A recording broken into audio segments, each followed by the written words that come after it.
ನಮಸ್ಕಾರ. ಜ್ಞಾನ ಮತ್ತು ವಿಜ್ಞಾನದ ಸಂಗಮವೇ ಈ ನಿಮ್ಮ ಆಯುಷ್ಮಾನ್ ಭವ ಕಾರ್ಯಕ್ರಮ. ಒತ್ತಡದ ಈ ಬದುಕಿನಲ್ಲಿ ಆರೋಗ್ಯವಂತ ಕ್ರಿಯಾಶೀಲ ಜೀವನ ನಡೆಸೋದು ನಿಜಕ್ಕೂ ಸವಾಲು. ವಿವಿಧ ಆರೋಗ್ಯ ಸಮಸ್ಯೆಗಳ ಬಗ್ಗೆ, ಆರೋಗ್ಯ ರಕ್ಷಣೆಯ ಬಗ್ಗೆ ಕಾರ್ಯಕ್ರಮದಲ್ಲಿ ತಜ್ಞ ವೈದ್ಯರು ಸಲಹೆ ಸೂಚನೆಗಳನ್ನು ನೀಡುತ್ತಾರೆ. ನೀವು ನಿಮ್ಮ ಮನೆಯಲ್ಲಿಯೇ ಕುಳಿತು ನಿಮ್ಮ ಸಮಸ್ಯೆಗಳಿಗೆ ಪರಿಹಾರವನ್ನು ಕಂಡುಕೊಳ್ಳಬಹುದು. ಇದು ಏಷ್ಯಾನೆಟ್ ಸುವರ್ಣ ನ್ಯೂಸ್ನ ವಿಶೇಷ. ನಾನು ಅಮೃತ ಗೌಡ. ಸ್ಟ್ರೆಸ್, ಒತ್ತಡ, ಇದನ್ನ ಸಾಮಾನ್ಯವಾಗಿ ದೊಡ್ಡವರಲ್ಲಿ ನಾವು ಕೇಳ್ಪಟ್ಟಿದ್ದೀವಿ. ಕೆಲಸಕ್ಕೆ ಹೋಗ್ತಿದ್ದಾರೆ, ಸ್ಟ್ರೆಸ್ ಇದೆ, ಮನೇಲಿ ಮಕ್ಕಳು ನೋಡ್ಕೋಬೇಕು, ಸ್ಟ್ರೆಸ್ ಇದೆ, ಅಥವಾ ಬೇರೆ ಯಾವುದೋ ಒಂದಷ್ಟು ವಿಚಾರಗಳಿಗೆ ದೊಡ್ಡವರಲ್ಲಿ ಸ್ಟ್ರೆಸ್ ಇರೋದು ಸರ್ವೇ ಸಾಮಾನ್ಯ. ಆದರೆ ಮಕ್ಕಳಲ್ಲೂ ಕೂಡ ಸ್ಟ್ರೆಸ್ ಆಗಬಹುದಾ? ಯಾವ ರೀತಿಯ ಸ್ಟ್ರೆಸ್ ಮಕ್ಕಳಲ್ಲಿ ಆಗಬಹುದು? ಈ ರೀತಿ ಇದ್ರೆ ನಮಗೆ ಪೇರೆಂಟ್ಸ್ ಆಗಿ ಹೇಗೆ ಗೊತ್ತಾಗತ್ತೆ ನನ್ನ ಮಗುಗೆ ಒತ್ತಡ ಇದೆ, ಸ್ಟ್ರೆಸ್ ಆಗ್ತಿದೆ ನನ್ನ ಮಗು ಅಂತ? ಜೊತೆಗೆ ಇದಕ್ಕಿರುವಂತಹ ಟ್ರೀಟ್ಮೆಂಟ್ ಏನು, ಸ್ಟ್ರೆಸ್ ನ ಯಾವ ರೀತಿ ಮಕ್ಕಳಲ್ಲಿ ಮ್ಯಾನೇಜ್ ಮಾಡಬೇಕಾಗತ್ತೆ, ಈ ವಿಚಾರಗಳ ಬಗ್ಗೆ ತಿಳಿಸ್ಕೊಡ್ಲಿಕ್ಕೆ ಇವತ್ತಿನ ಕಾರ್ಯಕ್ರಮದಲ್ಲಿ ನಮ್ಮ ಜೊತೆ ಬೆಂಗಳೂರು ಹಾಗೆ ದುಬೈನ DYU women and child care ನ ಡೈರೆಕ್ಟರ್ ಡಾಕ್ಟರ್ ಪ್ರಶಾಂತ್ ಗೌಡ ಅವರಿದ್ದಾರೆ. ಬನ್ನಿ ಅವರನ್ನ ಕಾರ್ಯಕ್ರಮಕ್ಕೆ ಸ್ವಾಗತಿಸಿಕೊಳ್ಳೋಣ. ಡಾಕ್ಟರ್ ನಮಸ್ಕಾರ, ಕಾರ್ಯಕ್ರಮಕ್ಕೆ ಸ್ವಾಗತ. ನಮಸ್ಕಾರ. ನಮಸ್ಕಾರ ಡಾಕ್ಟರ್, ಈಗ ಸಾಮಾನ್ಯವಾಗಿ ನಾವು ಸ್ಟ್ರೆಸ್ ಅಂದಾಕ್ಷಣ ದೊಡ್ಡವರಲ್ಲಾಗತ್ತೆ, ಯಂಗ್ಸ್ಟರ್ಸ್ ಅಲ್ಲಿ ಇರುತ್ತೆ. ಸೊ ಏನೋ ಕೊಡ್ಸಿಲ್ಲ ಮನೇಲಿ ದೊಡ್ಡ ಮಕ್ಕಳಿಗೆ ಸ್ಟ್ರೆಸ್ ಆಗುತ್ತೆ, ಅಥವಾ ಪೇರೆಂಟ್ಸಿಗೆ ಮಕ್ಕಳ ವಿಚಾರದಲ್ಲಿ ಸ್ಟ್ರೆಸ್ ಆಗುತ್ತೆ, ಅಥವಾ ಜಾಬ್ ವಿಚಾರ, ಬೇರೆ ಏನೇನೋ ಪರ್ಸನಲ್ ಇಶ್ಯೂ, ಫಿನಾನ್ಷಿಯಲ್ ಇಶ್ಯೂಸ್, ಈ ರೀತಿ ಸಾಕಷ್ಟು ವಿಚಾರಗಳಿಗೆ ದೊಡ್ಡವರಲ್ಲಿ ಸ್ಟ್ರೆಸ್ ಆಗೋದನ್ನ ನಾವು ನೋಡಿದ್ದೀವಿ. ಇನ್ನು ಎಕ್ಸಾಮ್ ಸ್ಟ್ರೆಸ್ ಅನ್ನೋದು 10ನೇ ತರಗತಿ ಅಥವಾ ಹೈಸ್ಕೂಲ್ ಮಕ್ಕಳಲ್ಲಿ ಸ್ವಲ್ಪ ಮಟ್ಟಿಗೆ ಇರಬಹುದು. ಬಟ್ ನಾವು ಕಮಿಂಗ್ ಟು ಸ್ಮಾಲ್ ಕಿಡ್ಸ್, ಮಕ್ಕಳಲ್ಲಿ ನಾವು ನೋಡಿದಾಗ, ಚಿಕ್ಕ ಮಕ್ಕಳಲ್ಲಿ ಸ್ಟ್ರೆಸ್ ಅನ್ನೋದು ಯೋಚನೆಗೂ ಕೂಡ ತಗೊಳ್ಳೋದಿಲ್ಲ, ಮಕ್ಕಳಿಗೆ ಸ್ಟ್ರೆಸ್ ಆಗಬಹುದು ಅಂತ. ಸೊ ಈ ಚೈಲ್ಡ್ ಸ್ಟ್ರೆಸ್ ಅಂದ್ರೆ ಏನು? What is it doctor? Stress ಅಂದ್ರೆ ಒತ್ತಡ. ಅಂದ್ರೆ ಈಗ ಸ್ಟ್ರೆಸ್ ಇಸ್ ಈಕ್ವಲ್ ಟು ಅಂದ್ರೆ ನಿಮಗೆ ವರೀಡ್ ಅಥವಾ ಅನ್ಕಂಫರ್ಟಬಲ್. ಅದಕ್ಕೆ ನಾವು ಸ್ಟ್ರೆಸ್ ಅಥವಾ ಒತ್ತಡ ಅಂತ ಹೇಳ್ತೀವಿ. ಒತ್ತಡ ಅನ್ನೋದು ಇದು ಒಂದು ಮಾನಸಿಕ ಸ್ಥಿತಿ ಅದು. ಸೊ ಅದು ಬರೀ ಈಗ ಮನುಷ್ಯ ಅಂತ ಅಂದಮೇಲೆ ಒಂದು ಫಿಸಿಕಲ್ ಅಂಡ್ ಮೆಂಟಲ್ ಎರಡು ಕಾಂಬಿನೇಷನ್ ಹೆಲ್ದಿ ಆಗಿದ್ರೆ ನಾವು ಅವ್ರಿಗೆ ಹೆಲ್ದಿ ಪರ್ಸನ್ ಅಂತ ಹೇಳ್ತೀವಿ. Healthy mind and healthy body. Stress ಅನ್ನುವಂಥದ್ದು ನಮ್ಮ ಯೋಚನಾ ಲಹರಿಯಲ್ಲಿ ಇರುವಂಥದ್ದು. ಸೊ ಆ ಯೋಚನೆ ಶಕ್ತಿ ಅನ್ನೋದು ಪ್ರತಿಯೊಬ್ಬ ಮನುಷ್ಯನಲ್ಲಿ ಹುಟ್ಟದಾಗ್ಲಿಂದ ಬರುವಂಥದ್ದು. ಅದು ಅವ್ರ ಜೀವನ ಎಕ್ಸ್ಪೀರಿಯನ್ಸ್ ಬಂದಂಗೆ ಅವ್ರ ಮೈಂಡ್ ಕೂಡ ಮತ್ತು ಯೋಚನೆ ಕೂಡ ಮೆಚೂರ್ ಆಗ್ತಾ ಹೋಗುತ್ತೆ. ಮತ್ತು ಲೈಫ್ ಎಕ್ಸ್ಪೀರಿಯನ್ಸ್ ಬಂದಂಗೆ ಅವ್ರ ಜೀವನ ಬಗ್ಗೆ ಅಥವಾ ಈ ಒಂದು ಎಕ್ಸಿಸ್ಟೆನ್ಸ್ ಬಗ್ಗೆ ಅರ್ಥ ಮಾಡ್ಕೊಳ್ಳೋದಕ್ಕೆ ಶುರು ಮಾಡ್ತಾರೆ. ಸೊ ಹಾಗಾಗಿ ಎಲ್ಲಿ ಯೋಚನೆ ಇರುತ್ತೋ, ಎಲ್ಲಿ ಥಿಂಕಿಂಗ್ ಇರುತ್ತೋ, ಅಲ್ಲಿ ಸ್ಟ್ರೆಸ್ ಅಂತ ಒತ್ತಡ ಅಂತೂ ಇದ್ದೇ ಇರುತ್ತೆ. ಈಗ ಮಕ್ಕಳಲ್ಲೂ ಕೂಡ ಬರೀ ದೊಡ್ಡವರಲ್ಲಿ ಸ್ಟ್ರೆಸ್ ನಾವು ನೋಡೋದಲ್ಲ, ಮಕ್ಕಳಲ್ಲೂ ಕೂಡ ಸ್ಟ್ರೆಸ್ ಒತ್ತಡ ಇರ್ತದೆ. ಅದನ್ನ ಫೈಂಡ್ ಔಟ್ ಮಾಡುವಂಥದ್ದು ಬಹಳ ಮುಖ್ಯ. ಈಗ ನಾವೊಂದು ಟೋಟಲ್ ಪರ್ಸೆಂಟೇಜ್ ತಗೊಂಡ್ರೆ, ಈಗಿರೋ ಡೇಟಾ ಪ್ರಕಾರ 4% ಮಕ್ಕಳಲ್ಲಿ, ಕಿಡ್ಸ್ ಅಲ್ಲಿ ಸ್ಟ್ರೆಸ್ ಇನ್ಸಿಡೆನ್ಸ್ ಇದೆ. ಅದೇ ರೀತಿ 30 to 40% ಮಕ್ಕಳಲ್ಲಿ ಅವರು ಒಂದು ಯಂಗ್ ಏಜ್ ಅಲ್ಲಿ ಇದ್ದಾಗ ಅಟ್ಲೀಸ್ಟ್ ಒನ್ ಟೈಮ್ ಅವರು ಸ್ಟ್ರೆಸ್ ಅಥವಾ ಒತ್ತಡದಲ್ಲಿ ಇರ್ತಾರೆ. ಈಗ ನೀವು ನಿಮ್ಮ ಒಂದು ಟೈಮ್, ನಿಮ್ಮ ಚೈಲ್ಡ್ಹುಡ್ ಅಥವಾ ಬಾಲ್ಯನ ನೀವು ನೆನಪು ಮಾಡ್ಕೊಂಡ್ರೆ, ಯಾವುದೋ ಒಂದು ಟೈಮಲ್ಲಿ ನೀವು ಕೂಡ ಸ್ಟ್ರೆಸ್ ಅನ್ನೋದಿರುತ್ತೆ. ಅವಾಗ ನಿಮ್ಗೆ ಇದು ಸ್ಟ್ರೆಸ್ಸು ಅನ್ನೋ ಒಂದು ಅರಿವು ಇರೋದಿಲ್ಲ. ಸೊ ಹಾಗಾಗಿ ಸ್ಟ್ರೆಸ್ ಅನ್ನೋದು ಕೇವಲ ಬರೀ ದೊಡ್ಡವರಲ್ಲಿ ಮಾತಲ್ಲ, ಚಿಕ್ಕ ಮಕ್ಕಳಲ್ಲೂ ಕೂಡ ನಾವು ಅದನ್ನ ಕಾಣ್ತೀವಿ. ಓಕೆ ಡಾಕ್ಟರ್, ಈಗ ಸ್ಟ್ರೆಸ್ ಅಂತ ನಾವು ತಗೊಂಡಾಗ ಮೆಡಿಕಲಿ ನೋಡೋದಾದ್ರೆ ವಾಟ್ ಹ್ಯಾಪನ್ಸ್ ಇನ್ ಬ್ರೈನ್ ಅಂತ? ಈಗ ಸ್ಟ್ರೆಸ್ ಅಥವಾ ಒತ್ತಡ ಬಂದಾಗ ಏನಾಗುತ್ತೆ, ನಮ್ಮ ಬಾಡಿಯಲ್ಲಿ ಒಂದಷ್ಟು ಚೇಂಜಸ್ ಆಗುತ್ತೆ. ಈಗ ನಮ್ಮ ಬ್ರೈನಲ್ಲಿ ಪಿಟ್ಯುಟರಿ ಗ್ಲ್ಯಾಂಡ್ ಅಂತ ಇರುತ್ತೆ, ಅದರ ಕೆಳಗೆ ಒಂದು ಹೈಪೋಥಾಲಮಸ್ ಅಂತ ಇರುತ್ತೆ. ಅಲ್ಲಿಂದ ಏನಾಗುತ್ತೆ, ಒಂದಷ್ಟು ಹಾರ್ಮೋನ್ಸ್ಗಳು ರಿಲೀಸ್ ಆಗ್ತಾ ಹೋಗುತ್ತೆ. ಅದರಲ್ಲಿ ಅಡ್ರಿನಲ್ ಹಾರ್ಮೋನ್ಸ್ ಅಂತ ಹೇಳ್ತೀವಿ, ಕಾರ್ಟಿಸೋಲ್ ಹಾರ್ಮೋನ್ಸ್ ಅಂತ ಹೇಳ್ತೀವಿ. ಯಾವಾಗ ನಮ್ಮ ಬಾಡಿ ಸ್ಟ್ರೆಸ್ ಅಲ್ಲಿ ಬಂದಾಗ, ಅಂದರೆ ನಮ್ಮ ಯೋಚನೆಯಿಂದ ಇರ್ಬೋದು, ಫಿಸಿಕಲ್ ಸ್ಟ್ರೆಸ್ ಇರ್ಬೋದು, ಅಥವಾ ಮೆಂಟಲ್ ಸ್ಟ್ರೆಸ್ ಇರ್ಬೋದು, ಸೊ ಬಾಡಿ ಏನು ಮಾಡುತ್ತೆ, ಆ ಸ್ಟ್ರೆಸ್ಸನ್ನು ಬ್ಯಾಲೆನ್ಸ್ ಮಾಡೋದಕ್ಕೋಸ್ಕರ ಒಂದಷ್ಟು ಹಾರ್ಮೋನ್ಸ್ನ ರಿಲೀಸ್ ಮಾಡುತ್ತೆ. ಈಗ adrenaline hormones. So adrenal hormones ಏನು ಮಾಡುತ್ತೆ, ಒಬ್ಬ ವ್ಯಕ್ತಿಯನ್ನು ಅದರದ್ದು ಹಾರ್ಟ್ ರೇಟ್ ಜಾಸ್ತಿ ಮಾಡುತ್ತೆ, ಬ್ರೀತಿಂಗ್ ರೇಟ್ ಜಾಸ್ತಿ ಮಾಡುತ್ತೆ, ಸ್ವೆಟ್ಟಿಂಗ್ ಆಗುತ್ತೆ, ಮತ್ತೆ ಅವರಲ್ಲಿ ಒಂದು ಎನರ್ಜಿನ ಪುಷ್ ಮಾಡುತ್ತೆ ಟು ಬ್ಯಾಲೆನ್ಸ್ ದಿ ಸ್ಟ್ರೆಸ್. ಅದೇ ರೀತಿ ಕಾರ್ಟಿಸೋಲ್ ಅನ್ನೋ ಹಾರ್ಮೋನ್ಸು ಕೂಡ ಗ್ಲೂಕೋಸ್ ಲೆವೆಲ್ನ ಜಾಸ್ತಿ ಮಾಡುತ್ತೆ, ಬ್ಲಡ್ ಪ್ರೆಷರ್ನ ಜಾಸ್ತಿ ಮಾಡುತ್ತೆ, just to make sure that ಆ ಒಂದು ಸ್ಟ್ರೆಸ್ ಸಿಚುವೇಶನ್ಸ್ ಅಲ್ಲಿ ಈ ಬಾಡಿ ಹ್ಯಾಂಡಲ್ ಆಗಲಿ ಅಂತ. ಬಟ್ ಒತ್ತಡ ಅನ್ನೋದು ಈಗ ಅಕ್ಯೂಟ್ ಅಥವಾ ಲಾಂಗ್ ಟರ್ಮ್ ಅಂತ ಹೇಳ್ತೀವಿ. ಸೊ ಇದು ಪರ್ಸಿಸ್ಟ್ ಆದಾಗ ಅದರಿಂದ ದುಷ್ಪರಿಣಾಮಗಳು ನಮ್ಮ ದೇಹದಲ್ಲಿ ಮತ್ತು ಮನಸ್ಸು ಮೇಲೆ ಆಗುವಂಥ ಚಾನ್ಸಸ್ಗಳು ಜಾಸ್ತಿ ಇರ್ತದೆ. ಸೊ ಹಾಗಾಗಿ ಬ್ರೈನಲ್ಲಿ ಆಗುವಂಥ ಒಂದು ರಿಯಾಕ್ಷನ್, ಹಾರ್ಮೋನ್ಸ್ ರಿಲೀಸ್ ಆಗುವಂಥ ರಿಯಾಕ್ಷನ್ಸಿಂದ ಒತ್ತಡದ ಎಫೆಕ್ಟನ್ನು ನಾವು ನೋಡ್ತೀವಿ. ಡಾಕ್ಟರ್, ಈಗ ಸಾಮಾನ್ಯವಾಗಿ ಮಕ್ಕಳು ಆಟ ಆಡ್ತಿರ್ತಾರೆ, ಕೆಲವು ಬಾರಿ ಹಠ ಮಾಡ್ತಾರೆ. ಸೊ ಗೊತ್ತಾಗೋದಿಲ್ಲ ಅವ್ರು ಸ್ಟ್ರೆಸ್ ಇದೆಯಾ ಅಥವಾ ಸುಮ್ಮನೆ ಹಠ ಮಾಡ್ತಿದ್ದಾರಾ, ಫ್ರಸ್ಟ್ರೇಟ್ ಆಗಿದ್ದಾರೆ, ಎಕ್ಸೈಟ್ ಆಗಿದ್ದಾರೆ ಯಾವುದಾದ್ರೂ ವಿಚಾರಕ್ಕೆ ಅಂತ. ಸೊ ಕೆಲವೊಂದಿಷ್ಟು ಸೈನ್ಸ್ ಅಂಡ್ ಸಿಂಪ್ಟಮ್ಸ್ನ ನಾವು ಅಬ್ಸರ್ವ್ ಮಾಡಬೇಕು ಮಕ್ಕಳಲ್ಲಿ. ದಟ್ ಈಸ್ ನಮ್ಮ ಮಗು ಸ್ಟ್ರೆಸ್ಸಿಗೆ ಒಳಗಾಗ್ತಿರಬಹುದು ಅಂತ ಆದ್ರೆ ಯಾವ ರೀತಿಯ ಸೈನ್ಸ್ ಅಂಡ್ ಸಿಂಪ್ಟಮ್ಸ್ ಇರುತ್ತೆ ಅಂಡ್ ಕಾಸಸ್ ಏನಿರಬಹುದು ಡಾಕ್ಟರ್? ಮಕ್ಕಳಲ್ಲಿ ಸೈನ್ಸ್ ಅಂಡ್ ಸಿಂಪ್ಟಮ್ಸ್ ಅಂದರೆ ಯಾವ್ಯಾವ ಲಕ್ಷಣಗಳನ್ನು ನಾವು ನೋಡಿದಾಗ ಮಕ್ಕಳು ಸ್ಟ್ರೆಸ್ಸಲ್ಲಿ ಇದ್ದಾರೆ ಅಂತಂದರೆ ಅವ್ರದ್ದು ಏಜ್ ಮತ್ತು ಅವ್ರು ಇರುವಂಥ ಒಂದು ಸಿಚುವೇಶನ್ ಬೇಸಿಸ್ ಮೇಲೆ ನಾವು ಅನಲೈಸ್ ಮಾಡಬೇಕಾಗತ್ತೆ. ಈಗ ಚಿಕ್ಕ ಮಕ್ಕಳಲ್ಲಿ ತಗೊಂಡಾಗ ಅವರು ನಾರ್ಮಲ್ ಆಗಿ ಆಕ್ಟಿವ್ ಆಗಿರ್ತಾರೆ, ಆಟ ಆಡ್ತಾ ಇರ್ತಾರೆ. ಸಡನ್ ಆಗಿ ಮಕ್ಕಳು ಚೀರೋದು, ಜೋರಾಗಿ ಅಳೋದು, ಅಥವಾ ಮಕ್ಕಳು ಕಚ್ಚೋದು, ಅಥವಾ ಒಡೆಯೋದು, ಜಿಂಟೋದು, ಅಥವಾ ಮಕ್ಕಳಲ್ಲಿ ಸಡನ್ ಆಗಿ ನಿದ್ದೆಯಲ್ಲಿ ವೇರಿಯೇಷನ್, ಚೆನ್ನಾಗಿ ಮಲಗ್ತಾ ಇತ್ತು, ಈಗ ಆಲ್ ಆಫ್ ಎ ಸಡನ್ ಸರಿಯಾಗಿ ನಿದ್ದೆ ಮಾಡ್ತಾ ಇಲ್ಲ. ಈಗ ಮಕ್ಕಳು 4 ವರ್ಷ, ಒಂದು 3 ಇಯರ್ಸ್ಗೆ ಬವೆಲ್ ಬ್ಲಾಡರ್ ಅಂದರೆ ಯೂರಿನ್ ಎಲ್ಲ ಕಂಟ್ರೋಲ್ ಇತ್ತು, ಮೋಷನ್ಸ್ ಕಂಟ್ರೋಲ್ ಇತ್ತು, ಸಡನ್ ಆಗಿ ಈಗ ಬೆಡ್ ವೇಟಿಂಗ್ ಮಾಡ್ಕೋತಾ ಇದೆ, ರಾತ್ರಿ ಮಗು ಬಿಟ್ಟು ಬಿಟ್ಟು ಹೇಳ್ತಾ ಇದೆ ಅಂತಂದಾಗ ಇದು ಒಂದು ಕೆಲವೊಂದು ಲಕ್ಷಣಗಳು ಈ ಥರ ಬಂದಾಗ ಮಗು ಸ್ಟ್ರೆಸ್ಸಲ್ಲಿದೆ ಅನ್ನೋದು ಇದು one of the symptoms. So ಹಾಗಾಗಿ ಪ್ರತಿಯೊಂದು ಮಗು ಕೂಡ ನಾವು ಬಂದಾಗ ತಂದೆ ತಾಯಿ ಇರ್ಬೋದು ಅಥವಾ ಮಕ್ಕಳ ತಜ್ಞರು ಇರ್ಬೋದು, ಒಂದು ಸ್ಕ್ರೀನಿಂಗ್ ಆಫ್ ಸ್ಟ್ರೆಸ್ ಅನ್ನೋದನ್ನ ನಮ್ಮ OPD ಪ್ರಾಕ್ಟೀಸಲ್ಲಿ ಆ್ಯಡ್ ಮಾಡಿಕೊಂಡ್ರೆ ತುಂಬ ಹೆಲ್ಪ್ ಆಗುತ್ತೆ. ಬಿಕಾಸ್ ಈಗಿರೋ ಒಂದು ಪರಿಸ್ಥಿತಿಯಲ್ಲಿ, ಈಗಿರೋ ಒಂದು ವಿಸ್ತಾರವಾದಂಥ ಒಂದು ಡೇಟಾ ಫ್ಲೋ ಇರಬೇಕಾದ್ರೆ ಸ್ಟ್ರೆಸ್ ಅನ್ನೋವಂಥದ್ದು ಬಹಳ ಕಾಮನ್ನು. ಸೊ ಇದನ್ನು ಕೂಡ ನಮ್ಮ ಒಂದು ಸ್ಕ್ರೀನಿಂಗಲ್ಲಿ ನಾವು ಹೇಗೆ pulse rate, heart rate, height weight check ಮಾಡ್ತೀವಿ, ಅದೇ ರೀತಿ ಒಂದು ಸ್ಟ್ರೆಸ್ ಸ್ಕ್ರೀನಿಂಗನ್ನು ಕೂಡ ಮಕ್ಕಳಲ್ಲಿ ಆ್ಯಡ್ ಮಾಡಿದ್ರೆ ಬಹಳ ಉತ್ತಮ. ಓಕೆ ಡಾಕ್ಟರ್, ಈಗ ಏಜ್ ರಿಲೇಟೆಡ್ ಈ ಸ್ಟ್ರೆಸ್ ಫ್ಯಾಕ್ಟರ್ ಅನ್ನೋದು ಡಿಫರ್ ಆಗುತ್ತಾ ಮಕ್ಕಳಲ್ಲಿ ಅಂತ? ಈಗ ಏಜ್ ರಿಲೇಟೆಡ್ ಅಂದರೆ ಈಗ ಫಾರ್ ಎಕ್ಸಾಂಪಲ್ ನೀವು ಒಂದು 2 ಇಯರ್ಸ್ ಮಕ್ಕಳನ್ನು ತಗೋತೀರ. ಸೊ ಮಗು ಏನಾಗುತ್ತೆ, ಅದರದ್ದು ರೊಟೀನ್ ಏನಿರುತ್ತೆ, ಮಗು ಹೇಳುತ್ತೆ, ತಿಂಡಿ ತಿನ್ನುತ್ತೆ, ಹಾಲು ಕುಡಿಯುತ್ತೆ, ಮತ್ತು ಒಂದಷ್ಟು ಓಡಾಡುತ್ತೆ, ಹೊರಗಡೆ ಹೋಗಬೇಕು ಅಂತ ಅನ್ನುತ್ತೆ, ಅಮ್ಮ ಜೊತೆಗೆ ಇರಬೇಕು ಅನ್ಸುತ್ತೆ. ಅದಂದರೆ ಒಂದು ಸೈಕೋಸೆಕ್ಸುವಲ್ ಮತ್ತು ಸೈಕಲಾಜಿಕಲ್ ಸೈಕೋಸೊಮ್ಯಾಟಿಕ್ ಡೆವಲಪ್ಮೆಂಟ್ ಅಂತ ಹೇಳ್ತೀವಿ. ಸೊ ಅದು ಆಗಬೇಕಾದ್ರೆ ಇವೆಲ್ಲವೂ ರಿಕ್ವೈರ್ಮೆಂಟ್ ಇರುತ್ತೆ. ಸೊ ಅವ್ರಿಗೆ ಪ್ರೀತಿಯಾಗಿ ನೋಡೋ ಅಂಥದ್ದು, ತಿನ್ನಿಸೋ ಅಂಥದ್ದು, ಅವ್ರಿಗೆ ಅವ್ರಿಗೆ ಏನೇನು ಬೇಕು ಬೇಡಗಳನ್ನೆಲ್ಲ ನೋಡೋ ಅಂಥ ಒಂದು ವ್ಯವಸ್ಥೆ ಸರಿಯಾಗಿದ್ದಾಗ ಸ್ಟ್ರೆಸ್ ಚಾನ್ಸಸ್ ಕಡಿಮೆ ಇರುತ್ತೆ. ಬಟ್ ಅಲ್ಲಿ ಏರುಪೇರಾದಾಗ, ಯಾರೋದು ಹೊಸ ಮೇಟ್ಸ್ ಬಂದಿದ್ದಾರೆ ಅಥವಾ ಅಪ್ಪ ಅಮ್ಮ ವರ್ಕಿಂಗ್ ಸ್ಟಾರ್ಟ್ ಮಾಡಿದ್ದಾರೆ, ಮನೆಯಲ್ಲಿ ಬೇರೆ ಯಾರೊಬ್ರು ಕೇರ್ ಟೇಕರ್ ನೋಡ್ತಾ ಇದ್ದಾರೆ, ಈ ಪರಿಸ್ಥಿತಿಯಲ್ಲಿ ಮಕ್ಕಳಲ್ಲಿ ಒತ್ತಡ ಅಥವಾ ಸ್ಟ್ರೆಸ್ ಆಗುವಂಥ ಸಾಧ್ಯತೆಗಳು ಯಾವಾಗಿರುತ್ತೆ ಅಂದರೆ ಅವ್ರಿಗೆ ಊಟ ಮಾಡೋ ಒಂದು ಸ್ಟೈಲ್ ಡಿಫ್ರೆಂಟ್ ಇರುತ್ತೆ. ತಾಯಿಗೆ ಗೊತ್ತಿರುತ್ತೆ ಅಥವಾ ಅವ್ರಿಗೆ ಮುಂಚೆಯಿಂದನೂ ತಿನ್ನಿಸ್ತಾ ಇದ್ರೆ ಒಂದು ಐಡಿಯಾ ಇರುತ್ತೆ, ಇದು ಏನು ಯಾವ ಥರ ಎಷ್ಟು ಪ್ರಮಾಣದಲ್ಲಿ ಕೊಡಬೇಕು ಮಗುಗೆ ಅನ್ನ ತುತ್ತನ್ನ, ಅಥವಾ ಏನು ತಿಂತಾರೆ, ಏನು ಇಷ್ಟ ಇಲ್ಲ, ಇದರಲ್ಲಿ ಸ್ವಲ್ಪ ವೇರಿಯೇಷನ್ ಆದ್ರೂ ಕೂಡ ಮಕ್ಕಳಲ್ಲಿ ಸ್ಟ್ರೆಸ್ ಆಗುತ್ತೆ. ಒಂದು ಪ್ಲಸ್ ಮಕ್ಕಳಿಗೆ ಕೆಲವೊಂದು ಬಾಯ್ ಬಿಟ್ಟು ಹೇಳೋದಕ್ಕೆ ಆಗಲ್ಲ, ಅವ್ರಿಗೆ ಏನು ಅನ್ಸುತ್ತೆ ಅಂತ. ಸೊ ನಾವು ಮಕ್ಕಳನ್ನ ನೋಡಿ ಅವ್ರದ್ದೊಂದು ಕಂಪ್ಲೀಟ್ ಅವ್ರದ್ದೊಂದು ರೊಟೀನ್ ಅರ್ಥ ಮಾಡ್ಕೊಂಡ್ಮೇಲೆ ಅವರು ಅಳ್ತಾ ಇದ್ರೆ, ಈಗ ಇದು ಮೋಷನ್ಗೆ ಹೋಗಿದೆ, ಇದು ಯೂರಿನ್ಗೆ ಹೋಗಿದೆ, ಮಗುಗೆ ಇವಾಗ ಸ್ವೆಟಿಂಗ್ ಆಗ್ತಾ ಇದೆ, ಶೆಕೆ ಆಗ್ತಾ ಇದೆ, ಅಥವಾ ಮಗುಗೆ ಈಗ ವಾಕಿಂಗ್ ಕರ್ಕೊಂಡು ಹೋಗ್ಬೇಕು ಅಥವಾ ಪಾರ್ಕಿಗೆ ಕರ್ಕೊಂಡು ಹೋಗ್ಬೇಕು, ಈ ಒಂದು ಸಿಸ್ಟಮ್ ಅಥವಾ ಪ್ರೋಸೆಸ್ ಅಲ್ಲಿ ಬದಲಾವಣೆ ಆದಾಗ 2 ಇಯರ್ಸ್ ಮಕ್ಕಳಲ್ಲಿ ನಾವು ಸ್ಟ್ರೆಸ್ ಅನ್ನೋದು ಎಕ್ಸಿಬಿಟ್ ಆಗೋಕೆ ಶುರು ಆಗುತ್ತೆ. ಇನ್ ದ ಫಾರ್ಮ್ ಆಫ್ ಈಗ ಶೌಟ್ ಮಾಡ್ಬೋದು, ಸ್ಕ್ರೀಮ್ ಮಾಡೋದಿರ್ಬೋದು, ಕಚ್ಚೋದಿರ್ಬೋದು, ಬೈಟ್ ಮಾಡೋದಿರ್ಬೋದು, ಮತ್ತೆ ಅವರು ಸ್ಮೂತ್ ಆಗಿ ಮಾತಾಡಿ ಅಭ್ಯಾಸ ಇರುತ್ತೆ ಅವ್ರ ಪೇರೆಂಟ್ಸ್. ಈಗ ಸಡನ್ ಆಗಿ ಏನೋ ಚೇಂಜ್ ಆಗಿ ಅಥವಾ ಮೇಟ್ಸ್ ಅಥವಾ ಕೇರ್ ಟೇಕರ್ ಚೇಂಜ್ ಆಗಿ ಅವ್ರು ಸ್ವಲ್ಪ ಜೋರಾಗಿ ಮಾತಾಡಿದಾಗ ಅದನ್ನು ಕೂಡ ಮಕ್ಕಳಲ್ಲಿ ಸ್ಟ್ರೆಸ್ ಆಗುತ್ತೆ. ಅಂದ್ರೆ there is something called as reciprocal emotions ಅಂತ ಹೇಳ್ತೀವಿ. ಮಗು ಜೊತೆಗೆ ನೀವು ನಗ್ನಾಗ್ತಾ ಸಂತೋಷದಿಂದ ಮಗು ಕೂಗ್ದಾಗ್ಲೂ ಕೂಡ ಅದ್ರ ಜೊತೆಗೆ ಒಂದು ತಾಳ್ಮೆಯಿಂದ ನಾವು ಹ್ಯಾಂಡಲ್ ಮಾಡಿದಾಗ ಆ ರೆಸಿಪ್ರೋಕಲ್ ಎಮೋಷನ್ಸ್ ಮಕ್ಕಳಲ್ಲಿ ರಿಫ್ಲೆಕ್ಟ್ ಆಗಿ ಅವರು ಕೂಡ ಕಾಮ್ ಆಗ್ತಾರೆ. ಮಗು ಜೋರಾಗಿ ಚೀರ್ತದೆ, ಕೂಗ್ತದೆ ಅಂದಾಗ ಸುತ್ತಮುತ್ತ ಇರೋರು ಕೂಡ ಅವರು ಕೂಡ ಸ್ಟ್ರೆಸ್ನ ತಗೊಂಡು ಜೋರಾಗಿ ಕೂಗಕ್ಕೆ ಚೀರಕ್ಕೆ ಶುರು ಮಾಡಿದಾಗ ಏನಾಗುತ್ತೆ, ಮಕ್ಕಳ ಮೇಲೆ ಅದು ರೆಸಿಪ್ರೋಕಲ್ ಎಮೋಷನ್ಸ್ ಆಗಿ ನೆಗೆಟಿವ್ ಎಫೆಕ್ಟ್ ಆಗುತ್ತೆ. ಈಗ ನೀವು ಒಂದು ಮಗುನ ನಗ್ನಗ್ತಾ ನಗೋ ಫೇಸಲ್ಲಿ ಮಾತಾಡಿದಾಗ ಮಗು ಕೂಡ ಅದೇ ಥರ ರೆಸಿಪ್ರೋಕೇಟ್ ಮಾಡುತ್ತೆ. ಅದೇ ನೀವು ಕೋಪದಲ್ಲಿ ಕಣ್ಣನ್ನ ಜೋರಾಗಿ ಬಿಟ್ಕೊಂಡು ಮಾತಾಡಿದಾಗ ಏನಾಗುತ್ತೆ, ಮಗು ಗಾಬರಿಯಾಗಿ ಅಳಕ್ ಶುರು ಆಗುತ್ತೆ. ಅಂದ್ರೆ ಅಷ್ಟು ಸಿಂಪಲ್, ಅಂದ್ರೆ ನಾವೇನ್ ಎಕ್ಸಿಬಿಟ್ ಮಾಡ್ತೀವಿ ಅದೇ ತರ.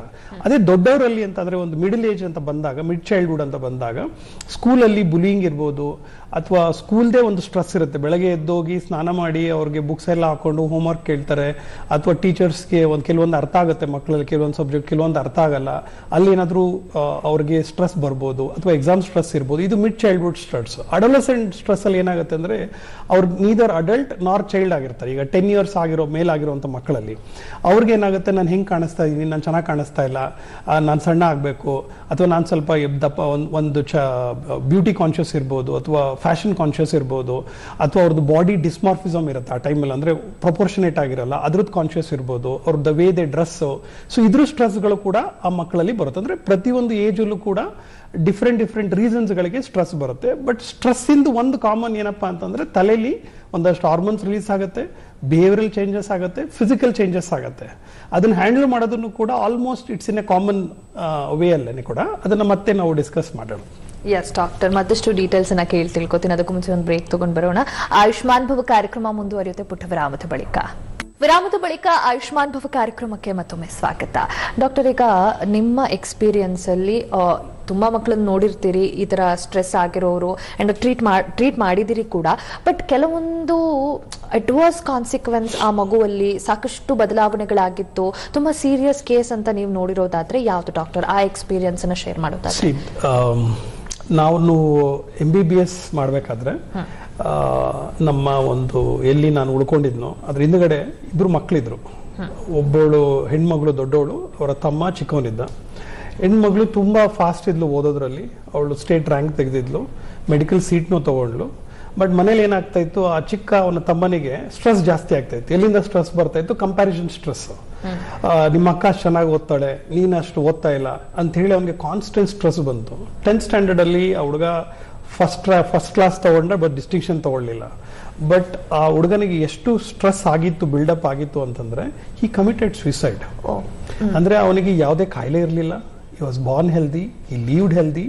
ಬಟ್ ಮೆಂಟಲ್ ಸ್ಟ್ರೆಸ್ ಅಥವಾ ಒತ್ತಡ ಅನ್ನೋದು ಕಂಪ್ಯಾರಿಸನ್ ಇಂದ ಬಂದಾಗ, ಜಸ್ಟ್ ಒಂದು ಉದಾಹರಣೆ ಕೊಡ್ತಾ ಇರೋದು. ಸೊ ಆ ಹುಡುಗ ಸೂಸೈಡ್ ಹ್ಯಾಂಗ್ ಮಾಡ್ಕೊಂಡು ಸತ್ತೋಗ್ಬಿಟ್ಟ. ಅಂದ್ರೆ ಸ್ಟ್ರೆಸ್ ಅನ್ನುವಂಥದ್ದು ಜೀವ ತೆಗೆಯೋ ಲೆವೆಲ್ಗೆ ಕೂಡ ಹೊರಟೋಗುತ್ತೆ. ಅದನ್ನ ಬರೀ ನಾವು ದೊಡ್ಡವರಲ್ಲಿ ಅಂತಲ್ಲ, ಫೈನಾನ್ಷಿಯಲ್ ಲಾಸ್ ಆದಾಗ ಅಥವಾ ಲವ್ ಫೇಲ್ಯೂರ್ ಇವೆಲ್ಲ ನಾವು ಕೇಳಿರ್ತೀವಿ. ಬಟ್ ಮಕ್ಕಳನ್ನು ಕೂಡ severe consequence till the death stress ಅನ್ನುವಂಥದ್ದು ಕೂಡ ಕಾಸ್ ಮಾಡ್ಬೋದು. So we have to be very careful. Okay doctor, ಈಗ ಮತ್ತೊಂದು ಮಕ್ಕಳ ಹೆಲ್ತ್ ವಿಚಾರ, ಓವರ್ ಆಲ್ ಹೆಲ್ತ್ ನ ಹಾಳು ಮಾಡ್ತಾ ಇದೆ ಅಂತಂದ್ರೆ that is screen timing. So ಈಗ ಸ್ಟ್ರೆಸ್ ಅನ್ನೋ ವಿಚಾರಕ್ಕೆ ಬಂದಾಗ ಡಾಕ್ಟರ್, ಈ ಎರಡನ್ನು ಹೇಗೆ ಬ್ಯಾಲೆನ್ಸ್ ಮಾಡಬೇಕು, screen time and stress? Okay, so stress, ಒತ್ತಡ ಮತ್ತೆ ಸ್ಕ್ರೀನ್ ಟೈಮ್ ಅಂತ ಅಲ್ಲಿ ಏನಾಗುತ್ತೆ ಅಂದ್ರೆ, ಈಗ ಸ್ಕ್ರೀನ್ ಟೈಮ್ ಅಲ್ಲಿ ಒಂದು ಮಕ್ಕಳು ತುಂಬಾ ನೋಡ್ತಾ ಇದ್ದಾಗ ಅಲ್ಲಿ ರೀಲ್ಸ್ ಇರೋದೇ 8 to 10 seconds. ಸೊ ಅವ್ರ ಅಟೆನ್ಷನ್ ಸ್ಪ್ಯಾನ್ ಕೂಡ, ಅವರ ಒಂದು ಯೋಚನೆ ಶಕ್ತಿ ಕೂಡ ಬರೀ 10 ಸೆಕೆಂಡಿಗೆ ಮಾತ್ರ ಸೀಮಿತ ಆಗಿರುತ್ತೆ. ಪ್ರತಿ 10 seconds ಆದ್ಮೇಲೆ ಮಕ್ಕಳಿಗೆ ಏನಾಗುತ್ತೆ, ಒಂದು ಹೊಸಾದ ರೀತಿಯಾದಂಥ ಇನ್ನೊಂದು ಎಂಟರ್ಟೈನ್ಮೆಂಟ್ ಅಥವಾ ಕಂಟೆಂಟ್ ಬೇಕಾಗುತ್ತೆ. ಸೊ ಹಾಗಾಗಿ ಯಾವ್ಯಾವ ಮಕ್ಕಳು ಜಾಸ್ತಿ ಸ್ಕ್ರೀನ್ ಟೈಮ್ ನೋಡ್ತಾರೆ ಅವ್ರಿಗೇನಾಗುತ್ತೆ, ಕಂಟಿನ್ಯೂಸ್ ಅವ್ರಿಗೆ ಆ ಎಂಟರ್ಟೈನ್ಮೆಂಟ್ ಅಥವಾ ಫ್ಲೋ ಆಫ್ ಕಂಟೆಂಟ್ ಸಿಗ್ದಲೇ ಇದ್ದಾಗ they become very stressful. Mobile ಕಿತ್ಕೊಂಡ ತಕ್ಷಣನೇ ಅದಕ್ಕೆ ಮ್ಯಾಚ್ ಮಾಡುವಂಥ ಒಂದು ಎಂಟರ್ಟೈನಿಂಗ್ ಅವ್ರಿಗೆ ಯಾವುದೂ ಸಿಗೋದಿಲ್ಲ.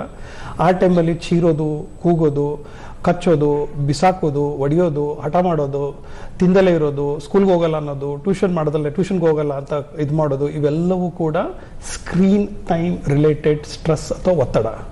ಸೊ ಹಾಗಾಗಿ ಸ್ಕ್ರೀನ್ ಟೈಮ್ ಮತ್ತೆ ಸ್ಕ್ರೀನ್ ಫ್ರೀ ಝೋನ್ ಮತ್ತೆ ಸ್ಕ್ರೀನ್ ಟೈಮ್ ರಿಸ್ಟ್ರಿಕ್ಷನ್ನು ಕೂಡ ಬಹಳ ಇಂಪಾರ್ಟೆಂಟು. ಸೊ ಅವ್ರನ್ನ ಒಂದ್ಸಲ ಸ್ಕ್ರೀನ್ ಟೈಮ್ಗೆ ಅಡಿಕ್ಟ್ ಆದಾಗ ಅವರಿಗೆ ಫಿಸಿಕಲ್ ಆಕ್ಟಿವಿಟಿ ಮಾಡೋದಕ್ಕೆ ಮನಸ್ಸಾಗೋದಿಲ್ಲ. ಸ್ವಿಮ್ಮಿಂಗ್ ಹೋಗು ಅಂದ್ರೆ ಹೋಗಲ್ಲ, ಅಥವಾ ಊಟ ಮಾಡು ಅಂದ್ರೆ ಸರಿ ಟೈಮಲ್ಲಿ ಊಟ ಮಾಡಲ್ಲ, ಸರಿ ಟೈಮ್ ನಿದ್ದೆ ಮಾಡಲ್ಲ. ಇವೆಲ್ಲವೂ ಕೂಡ ಸಿವಿಯರ್ ವರ್ಸ್ಟ್ ಕಾನ್ಸಿಕ್ವೆನ್ಸ್ ನಾವು ನೋಡ್ತೀವಿ ಮಕ್ಕಳಲ್ಲಿ. ಓಕೆ ಡಾಕ್ಟರ್, ಈಗ ಈ ಚೈಲ್ಡ್ ಸ್ಟ್ರೆಸ್ ಅಂತ ನಾವು ತಗೊಂಡಾಗ, ಈ ವಿಚಾರ ಪರಿಗಣನೆಗೆ ತಗೊಂಡಾಗ, ಓವರ್ ಆಲ್ ವರ್ಲ್ಡ್ ಅಲ್ಲಿ ರ್ಯಾಂಕಿಂಗ್ ಅನ್ನ ನೋಡಿದ್ರೆ ಯಾವ ದೇಶ ಮೊದಲನೇ ಸ್ಥಾನದಲ್ಲಿರುತ್ತೆ ಅಂಡ್ ನಮ್ಮ ಭಾರತ ಯಾವ ಸ್ಥಾನದಲ್ಲಿದೆ ಡಾಕ್ಟರ್? ಓಕೆ, ಈಗ ಸ್ಟ್ರೆಸ್ ಲೆವೆಲ್ಗೆ ತಗೊಂಡ್ರೆ ಅಥವಾ ಸ್ಟ್ರೆಸ್ ಅಂಡ್ ಡಿಪ್ರೆಷನ್ ಲೆವೆಲ್ ತಗೊಂಡ್ರೆ ಈಗಿರೋ ಒಂದು ಡೇಟಾ ಪ್ರಕಾರ ನೈಜೀರಿಯಾ ನಂಬರ್ 1ಗೆ ಬರುತ್ತೆ, ಪಾಕಿಸ್ತಾನ್ 7ನೇ ಸ್ಥಾನಕ್ಕೆ ಬರುತ್ತೆ, ಇಂಡಿಯಾ 14ನೇ ಸ್ಥಾನಕ್ಕೆ ಬರುತ್ತೆ, 29ನೇ ಸ್ಥಾನದಲ್ಲಿ ಚೈನಾ ಇದೆ, US 52ನೇ ಸ್ಥಾನ. ಲೀಸ್ಟ್ ಅಂತ ತಗೊಂಡ್ರೆ ನಾರ್ವೆ ಅಂತ ಒಂದು ಕಂಟ್ರಿ ಇದೆ, ಅಲ್ಲಿ ಲೀಸ್ಟ್ ಲೆವೆಲ್ ಆಫ್ ಸ್ಟ್ರೆಸ್ ಅಥವಾ ಡಿಪ್ರೆಷನ್ ಇರುವಂಥದ್ದು. ಸೊ ಇಂಡಿಯಾದಲ್ಲಿ 14ನೇ ಸ್ಥಾನದಲ್ಲಿ ಈಗಿರೋ ಡೇಟಾ ಪ್ರಕಾರ ಅಥವಾ ಮಾಹಿತಿಯ ಪ್ರಕಾರದಲ್ಲಿ ಭಾರತ 14ನೇ ಸ್ಥಾನಕ್ಕೆ ಬರುತ್ತೆ.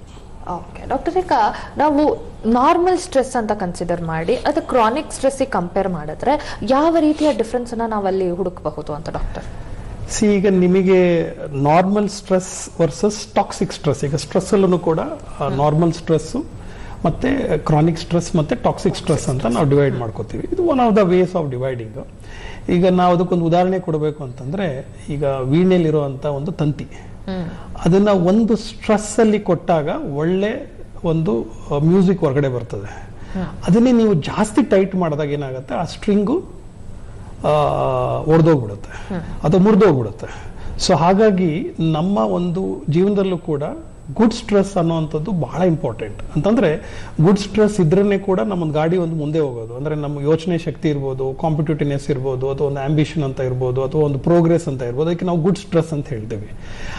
ಬ್ಯಾಡ್ ಸ್ಟ್ರೆಸ್ ಅಥವಾ ಟಾಕ್ಸಿಕ್ ಸ್ಟ್ರೆಸ್ ಅಂತ ಅಂದಾಗ ಅವ್ರ ಒಂದು ಜೀವನ ಶೈಲಿಯೇ ಈ ಸ್ಟ್ರೆಸ್ ಅಥವಾ ಒತ್ತಡದಿಂದ ಚೇಂಜ್ ಆದಾಗ, ಅಂದ್ರೆ ನಿದ್ದೆ ಮಾಡೋ ಟೈಮಿಂಗ್ಸು ನಿದ್ದೆ ಬರ್ದಲೇ ಇರ್ಬೋದು, ಅಥವಾ ನಿದ್ದೆ ಲೇಟಾಗಿ ಮಾಡೋದಿರ್ಬೋದು, ಅಥವಾ ಊಟ ಸೇರ್ದಲೇ ಇರ್ಬೋದು, ಅಥವಾ ಊಟ ಜಾಸ್ತಿ ಮಾಡ್ತಾ ಇರ್ಬೋದು, ಅಥವಾ ತಮ್ಮ ಸಂಖ್ಯೆಗೂ ಬೆಡ್ ವೆಟ್ಟಿಂಗು, ಸ್ಕೂಲ್ಗೆ ಹೋಗ್ದಲೇ ಇರೋದು, ಅಥವಾ ರೋಟೀನೇ ಕಂಪ್ಲೀಟ್ ಆಗಿ ಚೇಂಜ್ ಮಾಡಿದಾಗ ಅದು ಟಾಕ್ಸಿಕ್ ಸ್ಟ್ರೆಸ್ ಇಂದ ಆಗುವಂಥ ಒಂದು ಕಾನ್ಸಿಕ್ವೆನ್ಸಸ್. ಸೊ ಹಾಗಾಗಿ ಗುಡ್ ಸ್ಟ್ರೆಸ್ ಅನ್ನೋದು ನಮ್ಮ ಜೀವನದಲ್ಲಿ ಬಹಳ ಮುಖ್ಯ. ಬಟ್ ಅದನ್ನ ಬ್ಯಾಲೆನ್ಸ್ ಮಾಡಿ ಟಾಕ್ಸಿಕ್ ಸ್ಟ್ರೆಸ್ಸಿಗೆ ಅದು ಕನ್ವರ್ಟ್ ಆದಾಗ ಡೆಫಿನೆಟ್ ಆಗಿ ಅದಕ್ಕೊಂದು ಹೆಲ್ಪ್ ಅಥವಾ ಸಹಾಯನ ಪಡಿಲೇಬೇಕಾಗತ್ತೆ ಎಕ್ಸ್ಪರ್ಟ್ಗಳಿಂದ. ಡಾಕ್ಟರ್, ಈಗ ಎಕ್ಸ್ಪರ್ಟ್ಗಳಿಂದ ಸಹಾಯ ಪಡಿಬೇಕು ಅಂತ ಹೇಳಿದ್ರಿ, ಬಟ್ ಆಫನ್ ಮಕ್ಕಳಲ್ಲಿ ಸ್ಟ್ರೆಸ್ ಇದೆ ಅನ್ನೋದೇ ಪೇರೆಂಟ್ಸಿಗೆ ಗೊತ್ತಾಗೋದಿಲ್ಲ.